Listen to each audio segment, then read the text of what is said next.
අද බෑ හෙට කරමු. මෙහෙම හිතලා වැඩ කීයක් නම් ඔයා කල් දාලා තියෙනවද? පොඩ්ඩක් කල්පනා කරලා බලන්න. හෙට වෙන දේ ගැන අද කියන්න බෑ. ඔරලෝසුව නවත්තන්න බෑ. වෙලාව නවත්තන්නත් බෑ.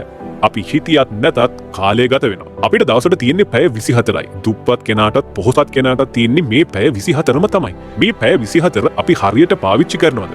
පොඩ්ඩක් හිතලා බලන්න. ෆෝන් එක ස්ක්‍රෝල් කරන්න, TV සීරීස් එකක් බලන්න, පස්සේ කරනවා කියලා වැඩක් කල් දාන්න පුළුවන් වුණාට එහෙම කල් දාන්න කාලය අපි ණයට ගන්නේ අනාගතයේ අපිට වැදගත් දෙයක් කරන්න තියෙන වෙලාව මේ විදියට අපි වර්තමානයේදී කාදමනවා. වැඩක් කරන්න පටන් ගන්න කියලා අපි හිත කාලේ කාදමනවා විතරයි. අපි වැඩක් පටන් ගන්න නෑ නේද? වැඩක් පටන් ගන්න නැකතක් වෙනකන් ඉන්නේ නැතුව වැඩක් කරන්න හිතුන වෙලාවෙම ඒක පටන් ගන්න. මොකද අපිට වැඩක් පටන් ගන්න යන්නේ පොඩි වෙලාවයි.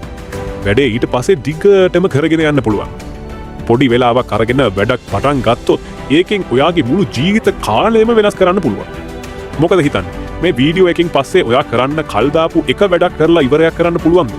එහෙනම් දැන්ම අපිව ෆලෝ කරලා ෆෝන් එක පැත්තකින් තියලා ඒ වැඩේ පටන් ගන්න. ඔයාගේ ජීවිතය දැම්ම වෙනස් කරන්න.